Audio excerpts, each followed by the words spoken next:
Hello everyone and welcome to our Facebook Live on the climate crisis beyond COP26.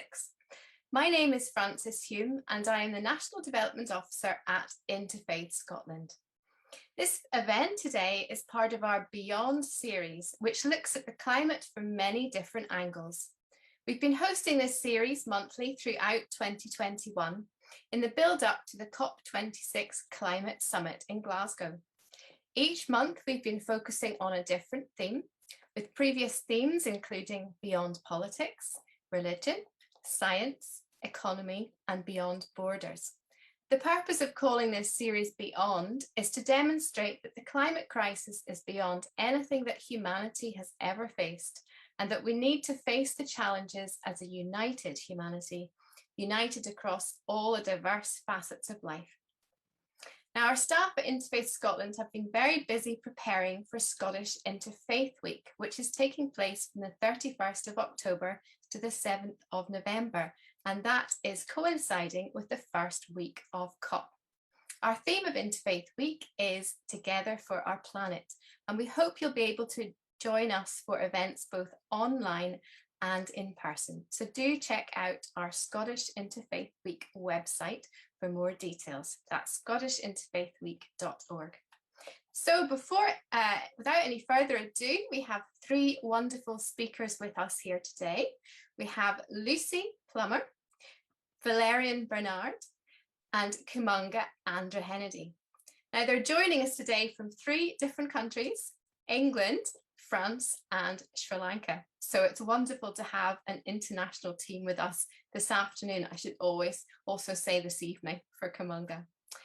And each speaker will be sharing their thoughts for 10 minutes on the theme of Beyond COP26. After the three speakers, we'll have time for a Q&A. So some questions have been sent in to us already, but we would love it if you could also put some questions into the chat on Facebook, and we'll pick those up and we can ask those questions at the end as well. So we'll be looking today at the challenges of and solutions to the climate crisis and how these can be an ongoing discussion continuing after the COP. So we have the COP in 3 weeks' time at the moment, but how can we take this forward into the future as well? So each speaker will have their own unique and personal perspective, and they'll be talking about this from their personal experience and perspective. So first of all, I would like to introduce Lucy. Lucy is a Buddhist and the Youth Engagement Coordinator at the British Youth Council. She works to improve and strengthen opportunities for young people to have a voice on important topics, to formally share their perspectives and experiences, and to get involved in decision-making to influence the construction of just, equitable and sustainable futures. She completed her BSc in Youth Studies at London Metropolitan University and recently completed her MSc in Sustainable Development at the University of Sussex. Lucy's master's dissertation combined her two passions of youth work and sustainability, looking at the experiences of young climate and environmental activists from around the world involved in climate policy making at the United Nations. As a Buddhist and member of the Soka Gakkai International, which is SGI, Lucy's work is inspired by the philosophy of Nichiren Daishonin Buddhism and also the work and ideas of SGI President Daisaku Ikeda, a passionate environmental and youth advocate and activist. So over to you, Lucy, and looking forward to what you have to say to us this afternoon. Thank you so much, Frances, and hello to everyone watching here. I'm very happy to be here today, so thank you so much for joining us on this great webinar. So yeah, I won't introduce myself, Frances has done an amazing job, so thank you so much. But so I'll go straight into, I guess, my talk for today. And my contribution to this webinar is really based on young people's role in climate action. And I will particularly focus on the need to strengthen support for involving young people in decision-making processes, specifically in the context of climate change. So as a youth worker and someone who cares deeply about the environment and our planet, this topic is a big passion of mine. And as Francis said, I'm a Buddhist, and I've been a practitioner of Nichiren Buddhism for the past 10 years. And I practice Buddhism with the SGI. And my study of Nichiren Buddhist philosophy and practice of Buddhism greatly inspires my work and influences my work. And I'm guided by my mentor, Daisaku Ikeda, who is a huge advocate of young people and their potential for bringing about a positive change. So as a youth worker, I draw a lot of inspiration from Daisaku Ikeda's various writings on youth and his messages, which he frequently writes to the youth of the world. So I guess I'm going to be at COP26 next month, and I'm going as a delegate of the Soka Gakkai International, the SGI, and we're running a week-long schedule of events, and I've been organizing the youth panel, which will be on Wednesday, the 3rd of November at 7 at Webster's, Glasgow, and it's focused on youth leadership for climate action. So as part of this panel discussion, I've organised a panel of 7 inspiring young people, including Interfaith Scotland's own Aparna, which is very exciting. And these youth are from countries across the world, including Nigeria, Tanzania, Pakistan, Nepal, and Canada. And I would say that these young people are all working on the front lines of climate action within their various respective countries and in various ways. And the purpose of this panel discussion is really to discuss some of the challenges of being a young climate activist at this time, and to think about what can be done to overcome narratives which make climate action a case of adults versus young people. Personally, I believe that this attitude, beyond being incorrect, is just not helpful. And we really need everyone who cares about the planet and our planet's well-being to be in unity and to be working together towards a shared goal of tackling the problems which are causing climate change, and be part of solutions to work together on solutions that will promote the well-being of the earth. So why is it necessary to separate young people from any other person who cares about the issue of climate change? And that's something that I'm really interested in and really passionate about, and what I want to focus on today. And for me, there are a few reasons why it's important that we do this kind of separation. Young people are historically and socially part of what is called a disenfranchised group, which basically means that for a variety of reasons, they are majorly marginalized or overlooked or left out of political activity, including policy making. And other historically and socially disenfranchised groups include women and indigenous groups. And there are, of course, others. And all these groups have had to fight and continue to fight to have a say in matters that affect their lives, because traditionally they are left out of this aspect of society. So this, I would say, is one of the main reasons why we need to look at young people's involvement in climate action as a separate and distinct issue in itself. Young people simply don't have the same rights or access to decision-making processes as other members of society do. And this very fact links to the issue of justice. And justice is another one of the reasons why I believe we need to focus on young people in climate action and continue to champion the cause of young people's inclusion in the solutions to climate change beyond COP26. And some of you may be aware of the concept of sustainable development. It has quite close links to climate action, actually. You might have heard of the Sustainable Development Goals, or the SDGs. So this concept of sustainable development is something that is kind of guiding development at the moment, at least at the global level. And the most common and well-known definition of sustainable development comes from a really influential report, which was published in 1987 and is called Our Common Future. Some others might know it by the Brundtland Report. And in this report, sustainable development is defined as, and I'm just going to share my screen if that's okay for this one. So Hugo, the definition in this report is development that meets the needs of the present without compromising the ability of future generations to meet their own needs. That's just sharing.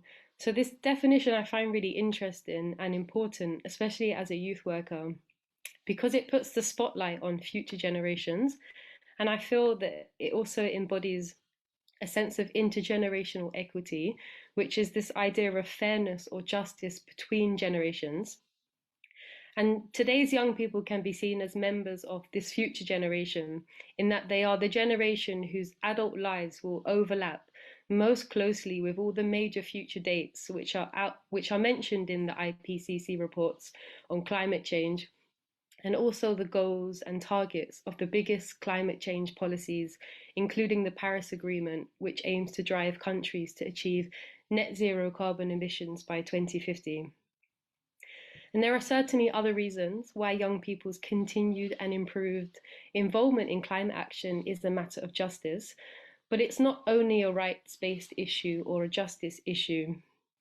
Um, there is another reason why young people's involvement in climate action is an important topic, and it's a reason which is less commonly acknowledged. And this reason is the fact that we need the experience and the expertise of climate change, which young people, and I would say young people from the global south more so, that they possess. And to demonstrate my point, I'd like to share the story of a friend of mine who lives in Kenya and is one of the most inspiring environmental and youth activists that I've ever met. And he'll be coming to Glasgow for COP26 next month, which is very exciting. And he'll be hopefully speaking on one of our panels on climate justice, which is happening on Thursday, the 4th. So again, I'm just going to see if I can share my screen now. So there's a little snippet of his story. I'll just read it out. He says, I was brought up in Machakos. Apologies if that's not the way it's pronounced. A part of Kenya to the east of Nairobi. The area is characterized by low rainfall patterns, drought, and lots of food insecurity. I have fond memories as a child of the rain falling on the land that surrounded me. As I grew up, though, the rain kept dwindling. I grew up with a single parent who raised me and my two brothers. It was not the easiest thing, and I could see my mum struggling a lot just to fend for the family. For single parent households such as mine, we are at a disadvantage when it comes to owning land, so we had to rent land. We were faced with the land not being so good for farming and the environment not being taken care of properly. The environment had such a huge impact on our lives. I'm just going to stop here at the moment in this story. And I want to say that this is not a sad story of climate change. This is the reason why young people who live in countries being affected by climate change need to have a place in climate negotiations. These young people, like my friend Kaluki, especially, they have first-hand experience of a changing climate as they've grown up only knowing that. And these young people are the experts on climate change, I would say. They have had to adapt their lives and livelihoods to a changing climate. And for this reason, they are experts in climate adaptation and climate mitigation. They are the ones who need to be helping to shape our responses to the climate emergency. As Francis mentioned, for my master's dissertation, I conducted research on youth participation in international climate policymaking processes, specifically at the UN, which is kind of the epicenter of climate policymaking and setting the standards of how we deal with the climate emergency. And through my research, I interviewed 10 youth climate activists from around the world, including my friend from Kenya, because I wanted to gain some understanding of what it is like to be a young person trying to have a say on an issue that so deeply impacts their life and the lives of those in their countries and communities. So the same friend whose story I just shared, I asked him why it's important for young people to be involved in climate decision making, and he gave me this response. So I'm going to share my screen once again. So he says, young people, especially those born in the 90s and noughties, have grown up knowing only a very chaotic climate system. We need the voices of young people, the voices of grassroots communities, and also those who are interacting with the environment to understand how things have been changing and their own experiences on how they have been managing to innovate around changes in their local environment and climate systems. I feel that young people have not been represented enough in the climate policy making processes because of the aspect that we are young, we don't know, or we are naive. But I think that if you are going to address the climate crisis, young people are really a strong contribution, because any young person now between the ages of 0 to 30 is the person who actually has clear experience and hands-on exposure to what the climate crisis is. I feel that just trying to work with that perspective from young people can really help us in shaping the climate policy responses and creating new solutions to the new chaotic situations that we are getting in. The climate crisis is going to progress, and if it progresses at the rate at which it is happening today, with huge heat waves, extended winters, then we need young people's experiences to be able to shape the policies of today's world.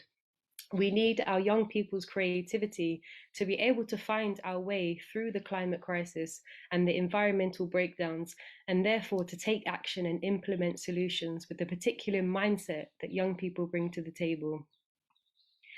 So he's someone who's very passionate, again, about youth involvement. And there are many stories like this, and that's why I feel so strongly about young people's climate leadership, and why I want to continue to build my own capacity and courage as a youth advocate. Justice for the younger and future generations is really important, but justice is not the only reason why we should all, at any age, care about young people's involvement in climate solutions and climate policy making, especially young people from countries in the global south. I think that those of us from the global north have a bad habit of feeling sorry for people from the global south, and that creates a bit of a wrong dynamic and wrong motivations for including them in events such as COP. So just lastly, to finish off, really, I want to quote the words of another youth climate activist from Nepal who I interviewed for my dissertation. And she said, "Yes, we, the countries in the global south, are the most impacted by the climate crisis, and we are suffering even though we are least responsible. That is right. But we are also fighting against it. We are also stories of resilience and success stories. We are not the only victims of climate change who is sad and who is poor, who you should pity. We are also leaders, and we need to acknowledge these things." And before I end, I just want to acknowledge my mentor, Dasaku Ikeda's belief in the power and potential of young people. And he says a new age will be created by the passion and power of youth. And my hope for COP26 is that those in current positions of power, our current so-called leaders of society, will see this very clearly and awaken to the same belief. And I'm confident that the youth panel on the November 3rd will be a testament and a demonstration of this passion and power of youth. And I look forward to hopefully meeting you all in Glasgow next month. Thank you so much. Thank you so much, Lucy, for sharing with us so passionately about the role and importance of young people in the climate crisis through their advocating for change and through highlighting their stories. We look forward to hearing all their stories as well when you come and join us. You'll be very welcome here. And particularly took away the importance of the fact that young people have had that direct experience of the changes in the climate, that they're having to adapt, and they can innovate and have so much to share, even though their voices aren't always heard, and trying to really encourage them and continue to push as it was young people who were bringing climate change, of course, to the fore through Greta Thunberg and the marches and everything. And particularly in Scotland, we've seen young people out, particularly on the streets, and I'm sure we will during COP26 as well. So thank you very much, and we look forward to speaking to you again in the Q&A. So now I'd like to introduce Valériane Bernard. Valériane is a member of the Brahma Kumari community and is the Brahma Kumari World Spiritual University UN representative in Geneva. Since 1992, Valériane has been actively involved in the ecological movement, promoting sustainable development and raising public awareness about the forces that drive climate change. Underpinning these community-based activities is her interest in spirituality. From a young age, Valériane foresaw that only genuine personal engagement between people could create quality of life in the human family, leading to an active spiritual engagement from the age of 25, committing to peace through meditation and creating tools of awareness to advance the condition of women, promote fair relationships with our environment, resolve workplace disharmony, and through interfaith gatherings within the community, broaden cultural understanding. Valériane has produced radio programmes on the theme of culture of peace, personal development, and quality of life in Costa Rica, and was the assistant to the director at the NGO École Instrument de Paix in Geneva, Switzerland. So thank you for coming, Valériane, and being with us from France this afternoon, and we look forward to hearing what you have to share with us. Thank you very much for this introduction, and thank you very much to Interfaith Scotland for creating all these wonderful programs to raise awareness about the climate change around COP26. It's really an honor to be with all of you today. First, I would like to say that for me, one of the very important thing is that, in a sense, human beings have forgotten the sanctity of life and overlooking what is the most important aspect of each human being, and that's the inner being, the spiritual being. Within the Brahma Kumari tradition, we understand that, yes, the vehicle of the body is absolutely vital and important, but it's the living being, the soul, the spirit. That's life itself, the life force. In today's words of highlighting consumerism and materialism, we have moved away from understanding the life force completely, and as a result, we've lost value for even our own inner being, my own spirit. Equally, there is no respect for other forms of life and no respect for other human beings. And perhaps this is the basic causes of many of the problems we are facing today. And as a Brahma Kumari, I've been working with the whole topic of awareness with meditation, and especially going to the COPs for the last 10 years.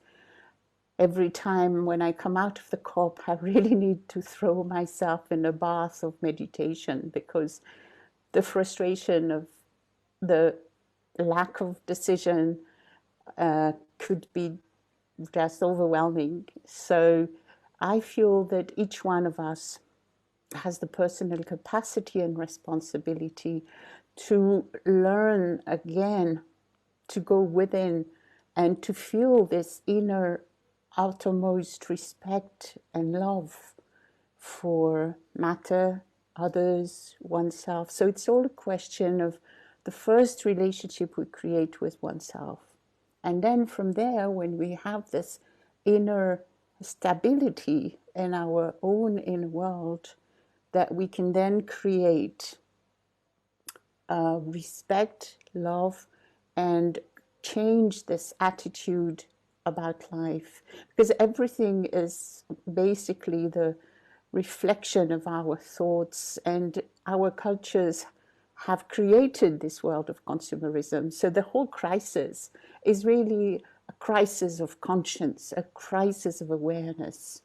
And I think that we are all facing this now. And if only we could go back to that inner core, and from there, from a space of spirit and fairness and love and light and connection with the divine, we could then bring the change, because everything that happens outside us is a reflection of what's happening inside us.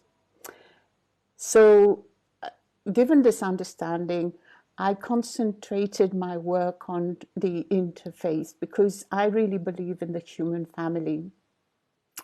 And so one of the topic of work that I have been concentrating on for the past years is bringing all the different faiths that are active at the COP and in climate change together, so that together we have the spirit of community, of human family, and we are able to open to the reality of others from an inner space of love, of respect.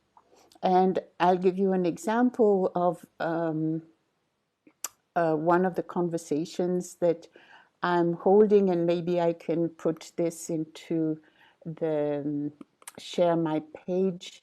I'm creating with others now an informal interfaith gathering in the spirit of Talanoa dialogue. As you might know, Talanoa is a dialogue that was created by the Fijian indigenous people. Every time there is a deep, deep crisis, people started talking to each other and started, therefore, to ask themselves a question. The question is, where are we at? The second question is, where do we want to go? And the third question is, how are we going to get there? So whilst we are in Glasgow, all the many different faiths that are gathered there, and we have created this gathering as a group of people. So who are we? There is ACT Alliance, the Anglican Communion, the Bhumi Global Project, Brahma Kumaris, World Spiritual University, Dominicans for Justice and Peace, Echo Congregation Scotland, Faith for the Climate, Franciscans International, Garnet Hill Hebrew Congregation, Interfaith Glasgow, Interfaith Scotland, Islamic Relief Worldwide, Lutheran World Federation, National Council of Churches of Australia, Quakers for the United Nations, Soka Gakkai International, South African Faith Communities Environment Institute, World Council of Churches, and many others will join us on that day, on the 31st, the first day of the COP, because what we're trying to do is first establish a panel where we will look into what are the main issues that need to be addressed during the COP. So we're hoping through a panel, a plenary panel, to bring someone from the IPCC, someone from the Human Rights Office of the High Commissioner, someone who will be representing faith, someone who will be representing the different few topics that really have to be looked at. And then we will create dialogues of 10 to 20 people so that everyone, every voice, whether you are a COP person or not COP person, just a churchgoer or just a friend, you can come to this meeting and you can contribute to a dialogue. And we are hoping out of this dialogue at the synagogue in Glasgow to create a form of a call so that we come to the UNFCCC and the COP with the call from all the different people that will be there together as a community. And for me, this is really important because, you know, it's always going from the big political scenario that is going to be there, but also the big scenario of individuals that each is facing climate change in his own heart, in his own struggles. And I remember when we were in Katowice, there was a young girl coming from one of the small island countries, and she was sitting on a stage, And she was sharing with everyone, saying, I cannot believe that I am there with all the major decision makers that will allow life to go on my island or not. And I'm not able to speak with them. So I would like to say that every soul, every individual has an immense power, but also coming together in a spirit of love, in a spirit of appreciation, in a spirit of dialogue, including the youth, including people from the south, from the north, from indigenous, from all the different communities of the world, we can really go beyond the COP, because the climate crisis is not just a crisis that will be solved at the COP26. The climate crisis came far before we even had the concept of COP with the industrialization. And after the COP26, we know with the IPCC result that things are not going to get, hopefully they'll get a little better than the worst scenario possible. Hopefully we'll get good decisions. But even then, we know we're going to face complications. So that's where the inner resilience of each individual has got so much importance. And I think that the inner resilience of a person allows him or her to become able to help his community, to be in a spirit where he or she can be a leader for the rest of his community, finding solution and having the spirit, the enthusiasm, the generosity, the leadership to actually help others also find solutions for their own family, their own communities, and gather, whether it is, I know living in Latin America for many years, I know so many women, simple women, that would never even have studied more than second grade. But in terms of the community, they were the ones who allowed everybody to eat every evening in the most complicated communities facing climate change and facing political complications. So what I believe is that we have a responsibility, an individual responsibility. Each one of us, we are partly responsible of the world we are handing over to the next generation. And as the indigenous people say, you cannot take a decision without remembering the next 7 generations. And I think this kind of spirit has been erased from our thinking. And that's where we can speak of a fragmented kind of awareness, where we are not even aware that we are the bearers of these violent ways of thinking, but through a work of personal introspection, we can change this awareness. We can become more and more of a bearer of light and peace and open avenues for exchange and for progress, and to allow all of us to become aware of the future. So we need to bring that hope. We need to be bearers of hope, because people, when they're depressed, they can't move ahead. And that's one of the things that us as spiritual people and the COP are often having to help others with, because there is just so much hopelessness. There's just so much anxiety. And when you are in that space of anxiety and hopelessness, you're not able to find the kind of solutions that you really need to bring forward. So I think that it's a very good conversation to have today, and I don't want to take any more time, so hopefully we have time for discussion. Thank you for listening, and thank you for organizing this again. Thank you so much, Valériane. You brought up so many important points there, and I really stuck with what you were saying about the having that inner stability and inner core to help you and go forward and have that sense of hope and resilience for the future, and having that sense of responsibility as well.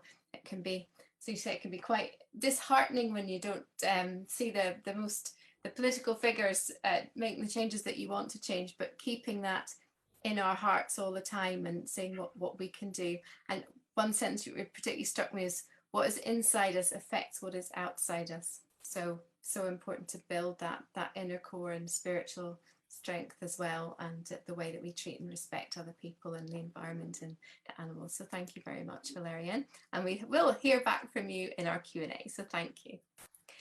And now, last and not least, we have Dr. Kumanga Andrahennadi, who is with us today from Sri Lanka.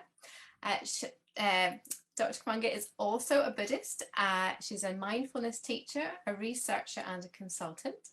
She has founded the organization CALM, which stands for the Centre for Advanced Learning of Mindfulness in the UK. Through her work, Kumanga focuses on the mind and human-earth connection in relation to tackling the climate crisis. As a close friend of Interfaith Scotland, she's worked closely with other faith groups to help promote the message of how developing inner peace can inspire peace within families, communities, nations, and reconnect with our sacred Mother Earth. Under CALM, she continues to deliver specialist on-site and online mindfulness-based programs within the public, private, and government sectors, including mental health, education, police organisations, and private corporations in the UK and internationally. And through CALM, she's honoured to have co-organised the first ever dialogue between His Holiness the 14th Dalai Lama and the Metropolitan Police in the UK, which I'm sure must have been a very exciting occasion, and is also available to view on YouTube. So over to you, Kumanga. Thank you, Frances. Thank you, Lucy. Thank you, Valériane, and also, of course, Aparna, for coming together today to talk about this very, very, very important topic of taking care of our Mother Earth. Like Valériane said, this is not something, a topic that we are talking about it now, but this should have been spoken long time ago. That is the start of the discussions, but I think nobody should actually feel down about it, the way things are, because I think the nature has a way of taking care of itself. We are the one who I think that we don't know how to take care of ourselves. So I think, like Valériane said, taking care of Mother Earth begins from taking care of ourselves, our mind and our body first, because then only we understand that we are also part of Mother Earth. There is no disconnection here. All the elements of Mother Earth exist in us. We are the elements and we are Mother Earth itself. Every single harm that we're doing to Mother Earth, we're doing it to ourselves as well. So, but this understanding can only come when we start to really deeply connect with ourselves, our mind and our body. Because number one, again, we are in a crisis, mental health crisis as well as the climate crisis. And these two things it goes hand in hand, and I think, because when we are so caught up in our mind, we really forget what we should be doing now, what we should be paying attention to. Because then sometimes when we are living in urban environments, we think that nature is not available to us. Actually, nature is, like I said, nature is us, and also in everything we do, little activities like drinking water, drinking tea, having a shower. Nature is with us all the time. Nature is actually, giving us a hug all the time. It's just we don't realize what's going on around us because we're so caught up in this, mental agony. So when we start to first, I think all of us suffer from different mental illnesses. I could call it mental illness because, that's what we're calling it. But I think it's just like the health crisis, climate crisis, this is also the mental health crisis. We should address it as aggressively the way we are addressing the climate crisis. So I think COP26 and beyond should come together in this. And coming together in these two angles requires also connecting with our faith. So whatever faith that may be, I'm a Buddhist, my sister-in-law is Christian. And so whatever faith that we deeply connect with plays a very huge part in our belief systems and how we see the world and how we understand our world. So I think in all religions, though, we connect deeply with nonviolence. When we speak about nonviolence, is this nonviolence just between our human, friends? It has to extend to our animal friends as well as our environment. So I think this, looking at the teachings of nonviolence in each and every single religion and whatever faith we believe in is really important. So this is what I kind of looked at through my PhD. How can we have a common dialogue between our faiths and also people who don't even believe in a single faith? So this is where I come to the water element. I come from Sri Lanka, like Francis said. Water is an element that has played a crucial part in my upbringing. I was born near the sea, south of Sri Lanka, more southern point actually. And between that point to all the way Antarctica, there's just water. There's absolutely no land. So I grew up as a child aged from 1 to 5, playing in water, and whenever I felt something, sadness or something, I always went to the sea. I spoke to the sea. I had a dialogue with the sea. I came home and I felt better after that dialogue.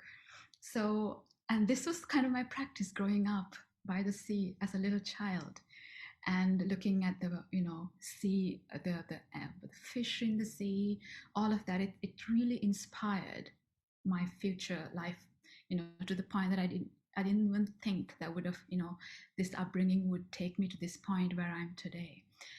So I developed a program where we use the water element to interact with nature, and we learn from nature.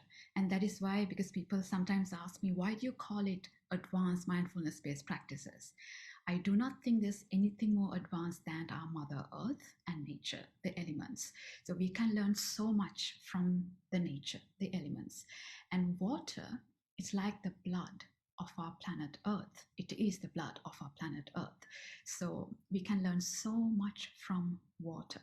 So when we try to connect with water through our sensory experience, then going a little deeper, connecting with our mind, going even deeper, connecting directly with our heart, we may be able to start listening to what the nature is trying to tell us.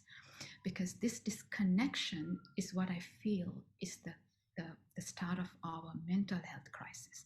This disconnection from our Mother Earth, disconnection from our elements, our very alive, elements.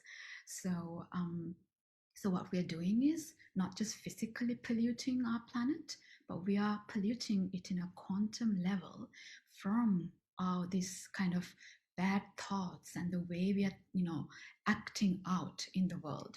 So all our thoughts of this anxiety, everything has an effect. And I think, just like we talk about the condition ADHD. So why does ADHD exist? That's a question mark we should ask. Why these little children, have this kind of problems? So now the children grow up with looking at the TV. Our sensory experience is very less. It's kind of limited to, either our seeing sense or the hearing sense. To really touch nature anymore, to connect with our full experience, I do not think so. So we should encourage our children to reconnect with nature. So I worked with 3 to 4 year olds and we played with water. That's how this program came about. And they helped me, the young 3 to 4 year olds helped me to create these meditations that I'm doing with now the police, for example. So, and then I really think that even as adults, we have this inner child in us. So if we can bring this really looking at everything in this really fresh perspective, I think it's really important, because otherwise we get into this kind of anxiety, depression, all that. But let's look at everything like that, a child's point of view, and be excited to do things together. Yeah. So water has taught me so much, and I think water is a connecting point to Mother Nature, reconnecting point to Mother Nature. And it is very much so shown in the research that I managed to do over 10 years with the 3 to 4 year olds to, you know, all the way to adults. So even the work with the police, you know, about over 200 police officers and staff have gone through the program. It's an 8-week program. And, you know, there's many officers who used to go for a walk in London wearing headphones. They take the headphones out now. They listen to nature. They want to listen to the sounds. They want to connect. These are the kind of, you know, and then when they go into nature or go into a park, they don't see now one single tree. They see kind of this connectivity that is out there. So it's difficult for me to explain.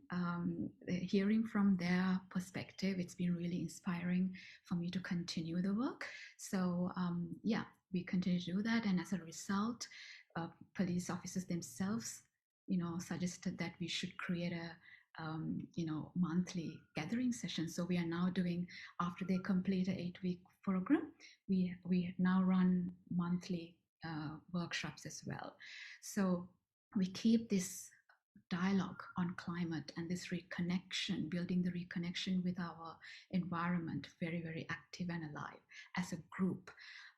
So I really, really, my entire wish and my kind of inspiration behind this obviously comes from my Buddhist practice.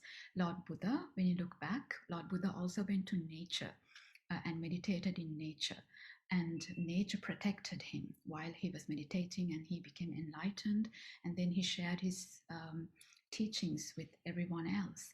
And I think it's a really, really prime example of how, you know, connecting with nature can also inspire and help us to look after our own mental well-being.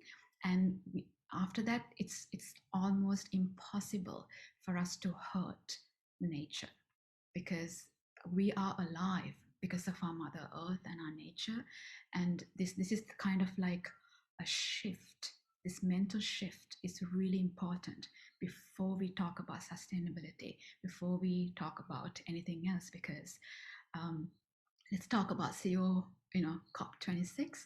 If we're looking at all these, how do I say, action points from the point of view of profit and all the other things, then the outcome, the long term, where is it leading to? So this is the really important thing, is the intention behind why we're doing it and what we're doing. So the intention comes from a very heartful place, if the intention is pure, and if the intention comes from a very connected perspective, I think we can change the mindset together. And change in mindset is, I think, can really work long term. So thank you. Thank you very much, Kumanga. That was a really, really interesting perspective I found there.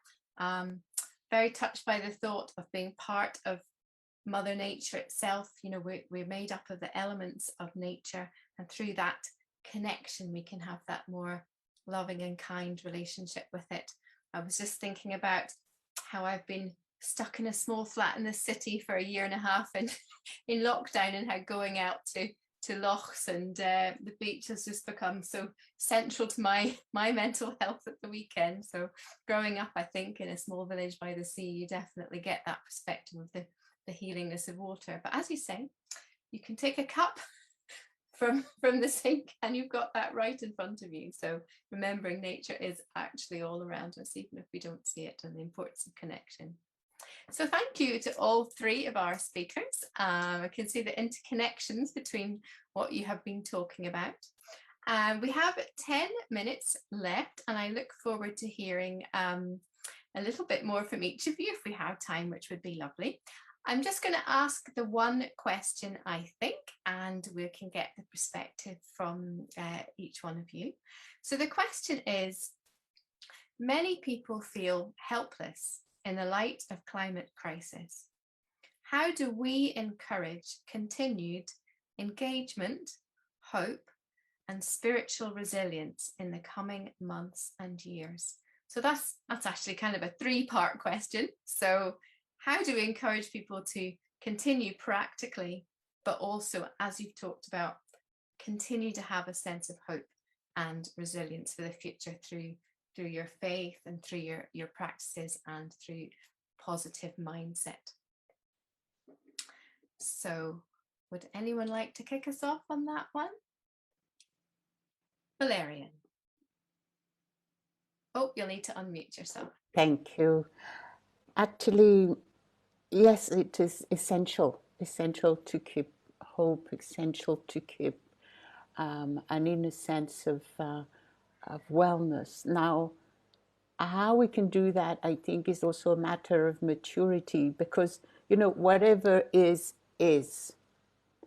And whatever is what I need to learn, is what I need to serve, is what I need to change. And each one of us, in a sense, is facing whatever he has created.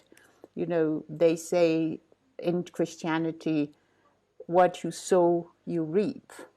In the Eastern philosophies, we speak of the law of karma. So we have created such a complicated physical world now. And it is only through this shift of awareness that each one of us has talked about in his own way here, in her own way here, changing my spiritual vision, being connected with my own inner spirit, and being open to Mother Nature and serving nature. The air I breathe is like the nectar of nature for my lungs. I wouldn't be able to survive one day without this nature stroke, this nature love, caressing my inner being every instant. And now what I'm facing is changing my ways, becoming more simple, erasing needs, erasing negativity from inside myself, because it is that same violence that becomes depression, that becomes hurting nature.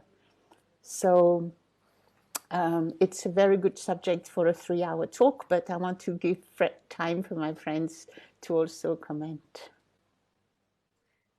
Thank you, Valériane. Shall we hear from Lucy now? Not heard from you in a while, thanks. Sure. Yeah, I would just to say I think hope is a decision, and it's probably the most important decision that we can make. And if we can't find hope, then we have to create hope. And I think for me, hope comes through connection.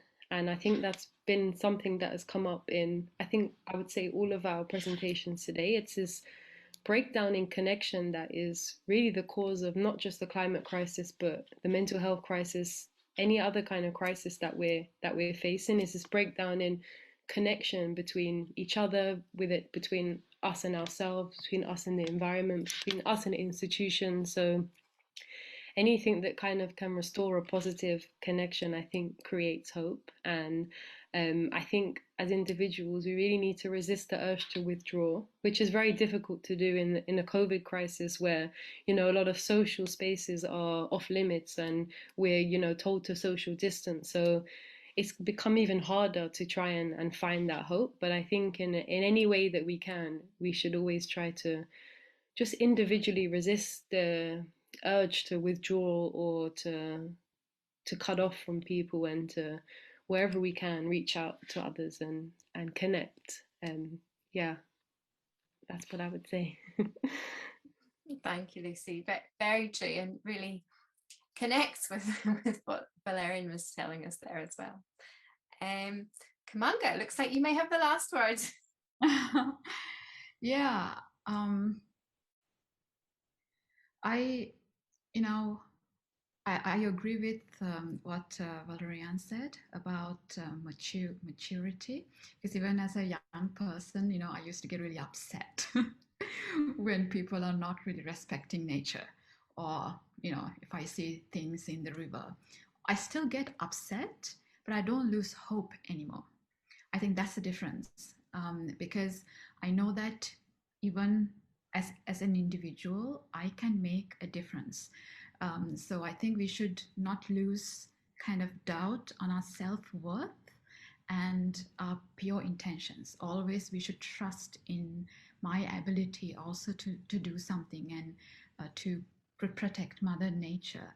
So if we keep this pure intention of protecting the elements, protecting our Mother Earth, we will act out of that all the time. And something that I do like a prayer is in this COVID situation, I had to add it on, but I always think, please give me an opportunity to do something, take one little action to protect Mother Earth.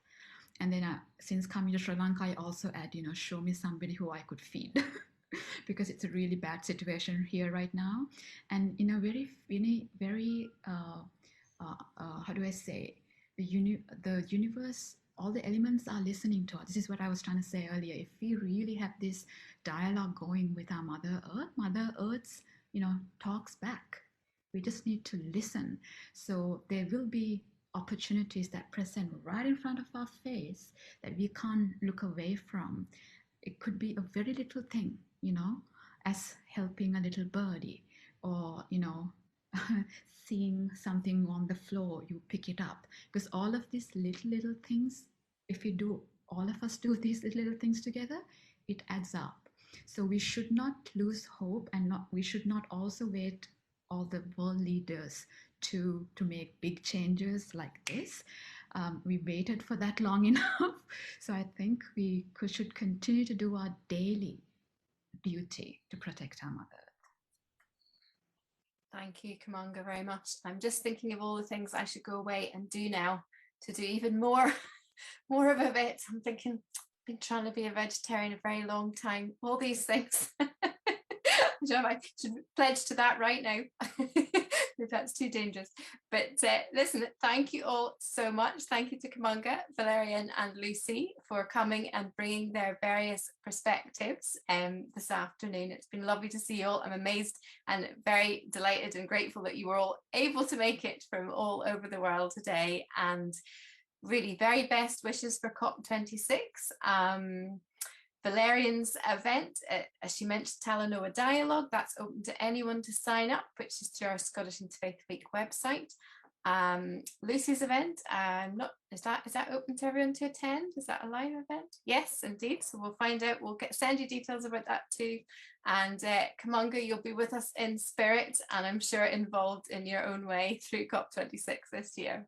So thank you again, and lovely to see you all, and all the best for the future.